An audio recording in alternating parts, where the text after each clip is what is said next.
여러분 안녕하십니까? 1강에 이어서 2강 수업 진행하도록 하겠습니다.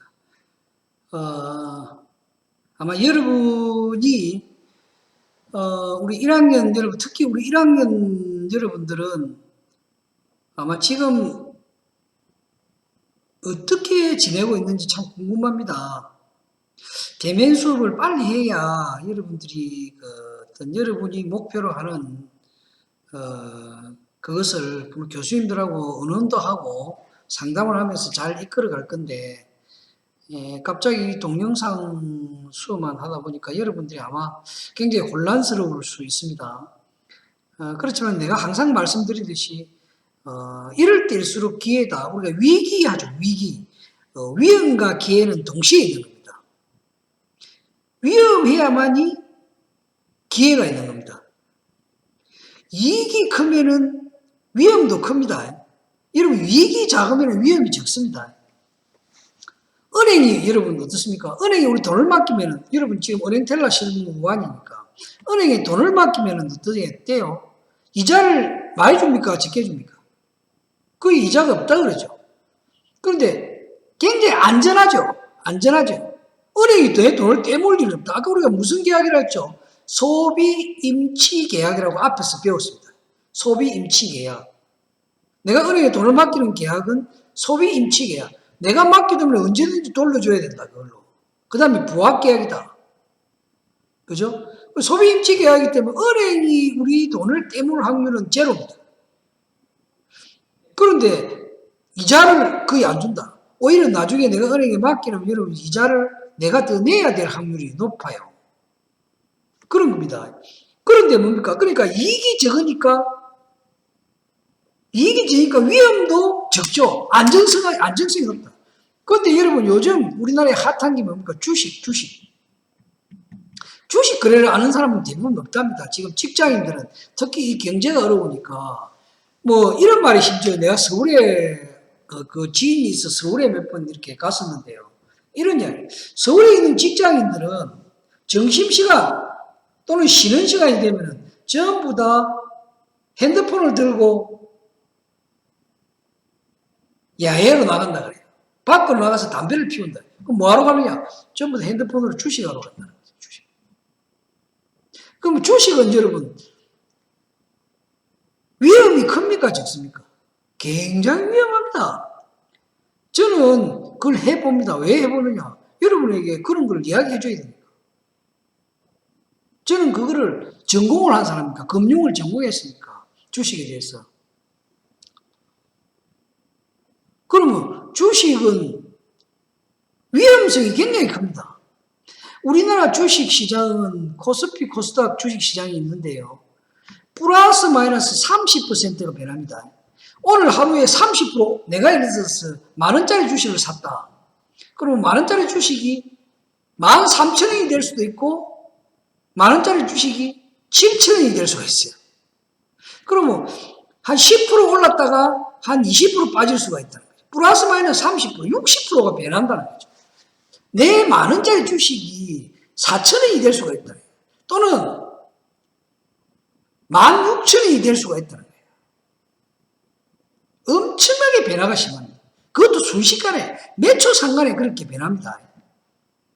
그런데 만원이 16,000원이 되면 엄청난 이익이 60%의 내가 수익이 1,000만 원을 맡기는데 1,600만 원이 될 수가 있다. 1,200만 원이 될 수가 있다.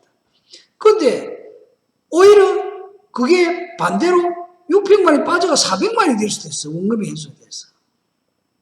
그만큼 리스크가 큰 거죠. 이익이 크니까 리스크가 큽니다. 그래서 우리가 위기하는 것도 위험과 기회가 동시에 공존하는 거예요.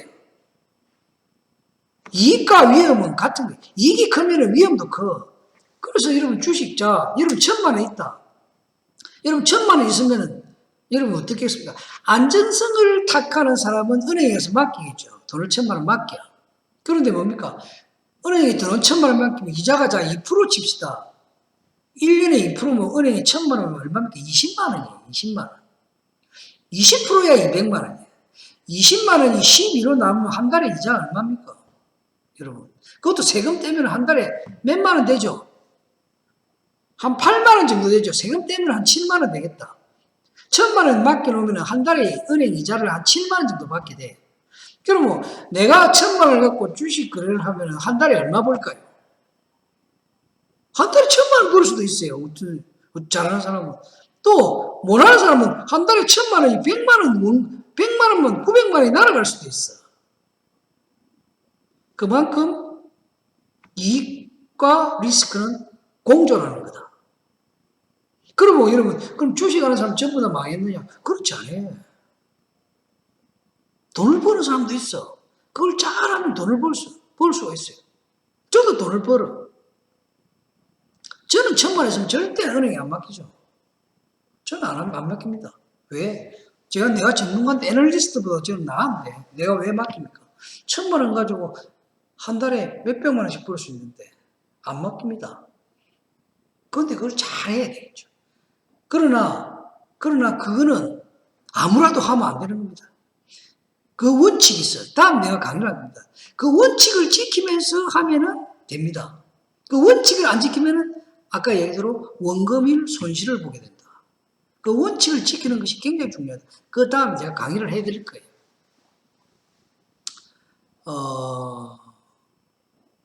그렇기 때문에 그러면 지금이 여러분 내가 이야기하는 위기라는 거죠. 지금 우리나라 전 세계적으로 우리나라 전체적으로 경제 위기를 하죠. 경제 위기, 취업 위기, 뭐 입시 위기, 그죠? 그럼 입시 위기라는 말은 무슨 말입니까? 각 대학이 학생 모집을 하면 많은 대학도 있다 이 말이죠. 그럼 학생 모집이 잘 되는 대학은 살고 학생 모집이 안 되는 대학은 망해.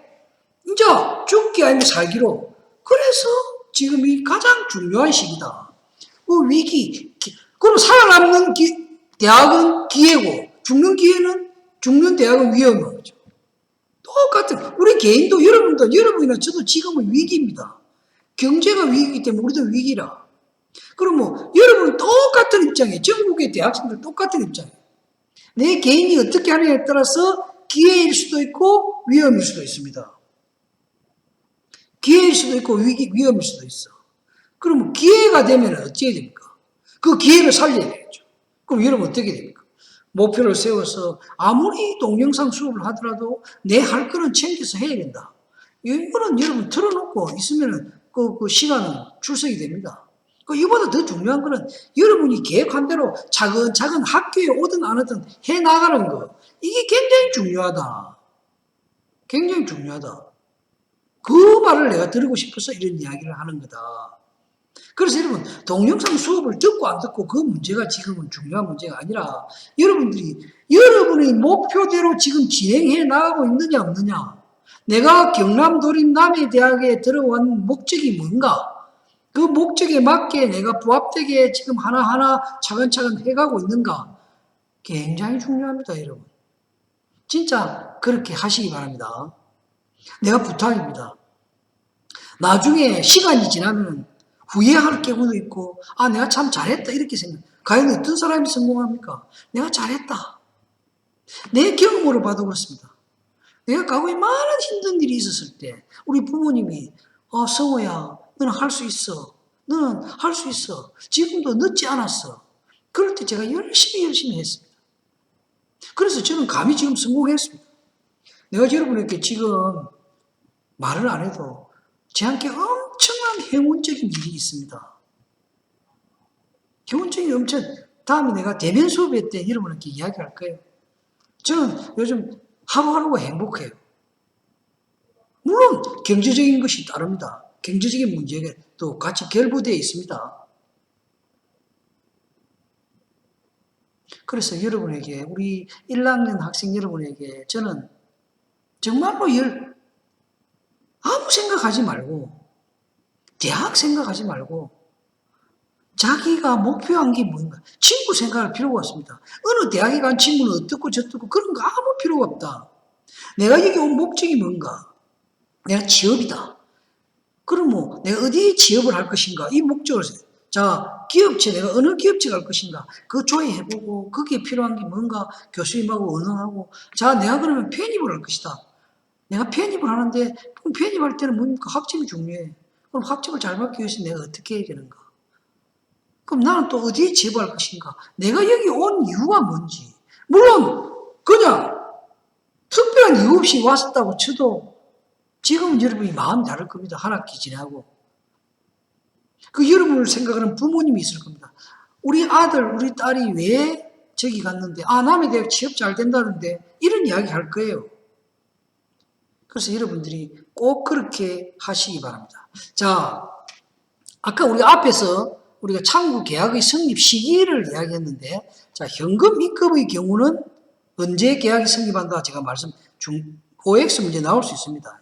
그 다음에 이제 현금이 아니고 정권, 소위 말하는 정권이라는 게 뭐냐? 수표나 이 말입니다. 그런데 수표나 음은 두 가지로 구분을 하는 거예요. 하나는 타정권. 타정권이라는 것은 뭐냐? 발행한 은행에 가서 입금을 안 할 때 그걸 타정권. 내가 입금하러 갔는데 그 은행에서 발행한 수표가 음이 아닌 것. 자, K은행에 갔는데 B은행 수표다. 그러면 K은행 입장에서는 타정권. 자정권이라는 것은 내가 K은행에 갔는데 역시 K은행에서 발행한 수표다. 그럼 뭐 자정권. 이해가 되죠? 그 뜻을 먼저 알아야 됩니다. 그래야 이 뒤에 말을 이해할 수 있습니다. 타정권. 예를 들어서 내가 쉽게 제가 은행 이름을 댈게요. 내가 경남은행 수표를 가지고 농협에 갔어. 경남은행 수표 가지고 내가 농협 가서 이것도 현금 바꿔주세요. 이렇게 내밀었단 말이에요. 50만 원짜리 수표를 가지고 왔어. 농협 요 앞에 가가지고 자 이거 현금 바꿔주세요. 바꿔줍니까? 안 바꿔줍니다.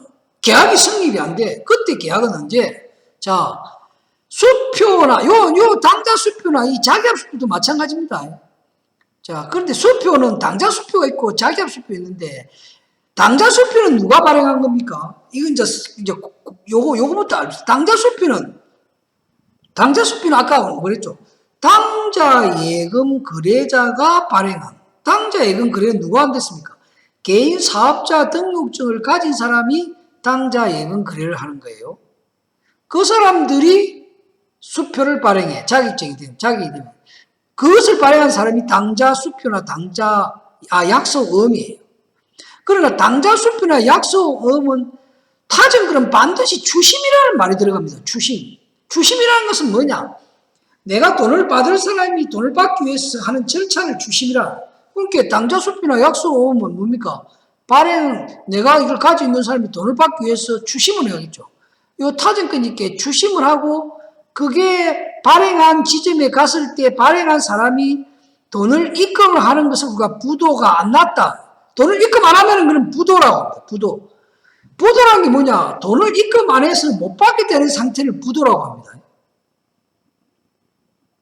자, 내가 예를 들어서 내가 당자 수표 발행한 사람인데 내가 당자 수표를 잘 설명 들으세요.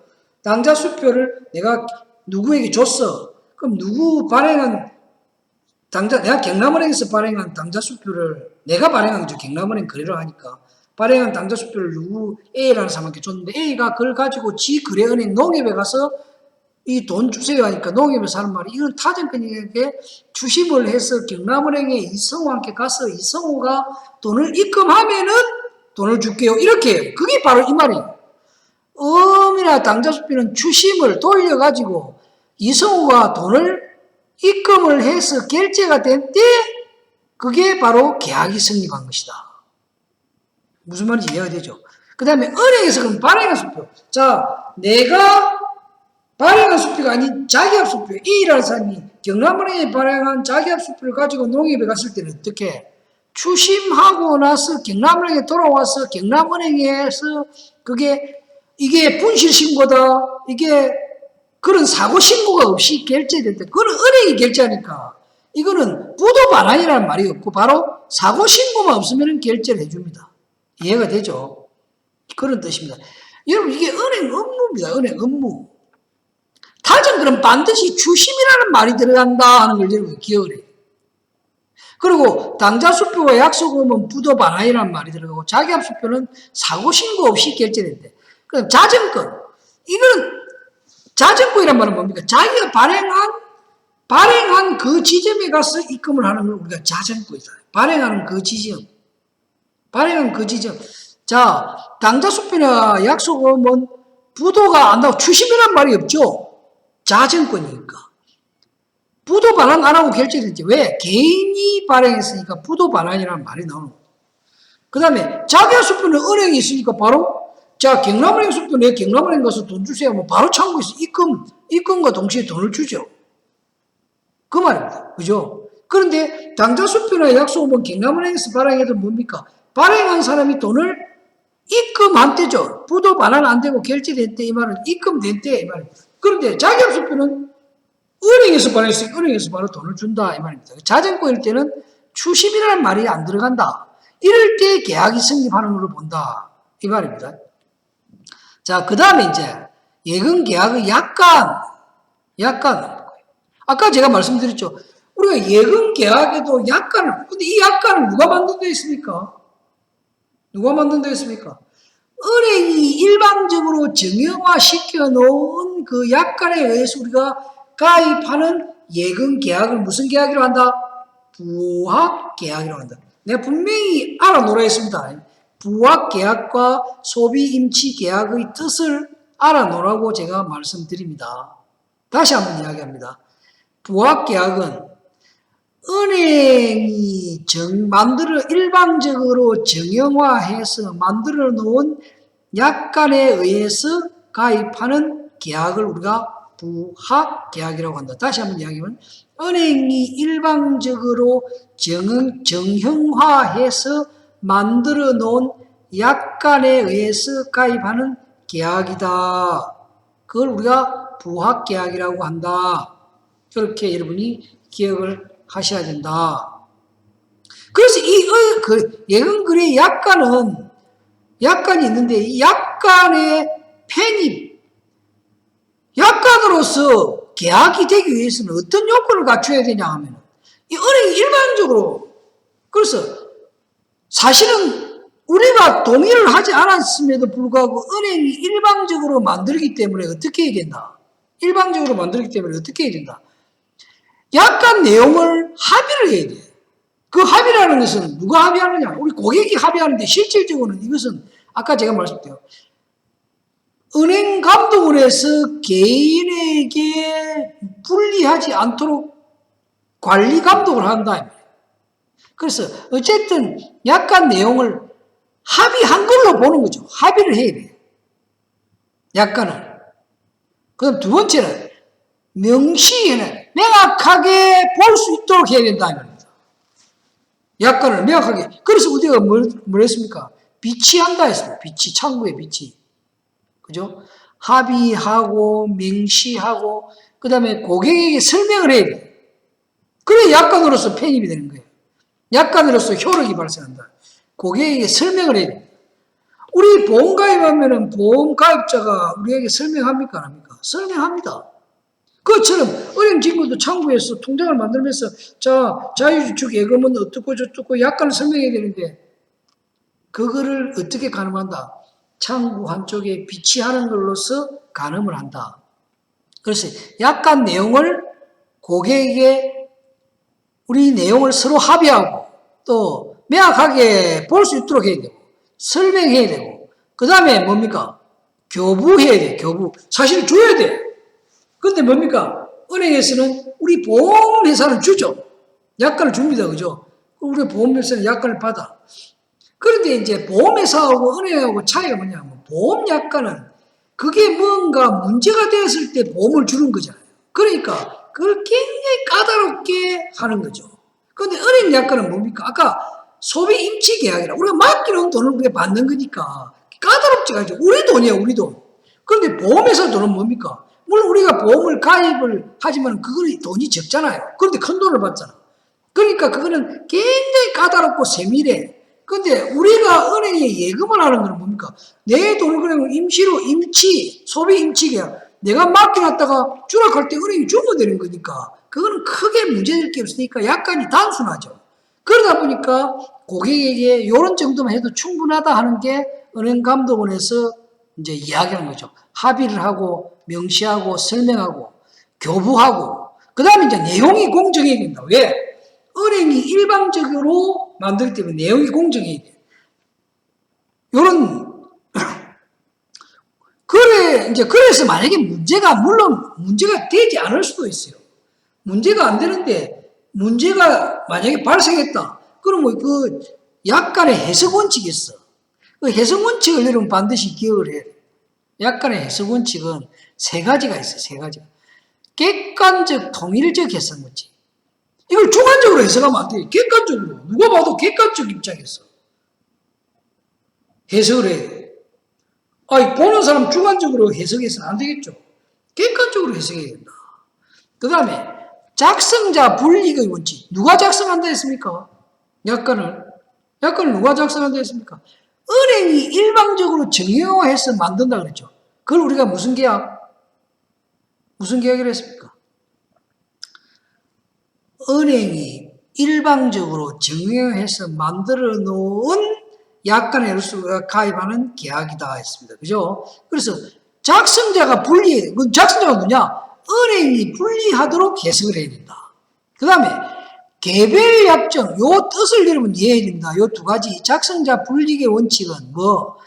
은행이 불리하도록 해석해야 된다. 이 말입니다. 작성자가 은행이기 때문에. 그 다음에 개별 약정 우수의 원칙은 뭐냐? 이 약관은 기본 약관이 있어. 은행의 기본 약관은 두 가지밖에 없어요. 뭐냐? 은행의 일은 두 가지가 있죠. 크게는. 물론 외국화 업무도 있지만 크게는 두 가지. 예금 업무와 대출 업무죠. 그래서 약관도 크게는 두 가지가 있어요. 기본 약관. 우리가 그걸 기본 약관이라고 다른 걸 개별 약관이라고 하는데 기본 약관은 뭐냐? 예금 기본 약관이 있고 대출 기본 약관이 있어. 그런데 예금도 아까 뭡니까? 종류가 자유저축, 보통, 정기예금 뭐 여러 종류가 있다 했죠. 그 다음에 대출도 여러 종류가 있어. 그래서 그걸 기본 약관은 큰 틀에서 묶은 걸 기본 약관, 개별 약관은 그 상품 개별적인 약관. 그래서 약관을 해석할 때는 개별 약관을 우선적으로 해석해야 된다. 기본 약관을 우선으로 하면 안 됩니다. 상품의 개별 약관을 우선적으로 해결해야 된다. 해석해야 된다. 이 말입니다. 자, 내가 자유저축 예금 통장을 가입을 했는데 은행하고 분쟁이 생겼어. 그러면은 요 세 가지 원칙이 뭡니까? 객관적으로 해석해야 되고, 은행에 불리하도록 해석해야 되고, 그 다음에 자유저축 예금의 약관을 해석해야 된다. 기본 약관이 예금 계약, 예금 약관을 해석하면 안 되고, 자유저축 예금의 약관으로 해석을 해야 된다. 그 말입니다. 여러분, 이해가 됩니까? 여러분, 이해가 돼요? 이해가 되죠? 그 말입니다. 자, 4주차 강의는 여기까지 하겠습니다. 다시 2주차 강의 내용을 간단히 여러분 설명을 하면은, 자, 여기서 반드시 내가 이것은 OX 문제 낼 겁니다. 정권 유입금 계약 성립할 때 타정권, 자정권의 뜻을 알아야 돼요. 타정권은 내가 입금하고자 하는 은행이 발행하지 않은 당좌수표나 약속금이나 자기합수표를 말하고, 자정권은 자기 은행에서 발행한 수표를 내가 그 은행에서 입금할 때 그걸 자정권이라고 한다. 그리고 타정권은 그래서 자기 은행이 발행하지 않았기 때문에 반드시 추심이라는 절차를 거쳐야 돼요. 자정권은 추심이라는 절차가 없어. 그걸 여러분 잘 구분을 하면 되겠죠. 자, 약간의 편입 요건은 합의, 명시, 설명, 교부, 공정해야 된다. 5가지가 있습니다. 그 다음에 약관을 해석하는 원칙은 여러분 객관적, 통일적 해석 원칙. 객관적으로 해석하고, 그 다음에 은행이 불리하도록 해석하고, 개별 약정 우선, 즉 개별 상품에 대한 약관으로 해석한다. 이런 원칙이 있다 하는 것을 여러분 기억해 주시기 바랍니다. 자, 4주차 수업은 여기서 마치겠는데요. 여러분 무엇보다도 건강이 최고입니다. 뭐 공부는 언제든지 건강하면은 뭐 여러분 나이 들어서도 할 수 있고 또 직장 다니면서도 할 수 있고 기회는 평생 앞으로 학생이 없기 때문에 아마 여러분에게 모든 대학들이 손짓할 겁니다. 나중에 뭐 심지어 석사 박사 과정도 뭐 들어오라고 날릴 겁니다. 그러니까 공부도 중요하지만 시대에 맞는 인성과 예의와 배려심을 갖추고 여러분이 어쨌든 취업할 수 있는 그런 길을 모색하는 것. 그걸 위해서는 건강이 1번이다. 건강하시기 바랍니다. 자, 5주차 수업 시간에 여러분 뵙도록 하겠습니다. 여러분 다시 한번 말씀드립니다만 제가 빠듯하게 이렇게 강의를 올려서 죄송합니다. 다음부터는 그러지 않도록 반드시 약속 지키겠습니다.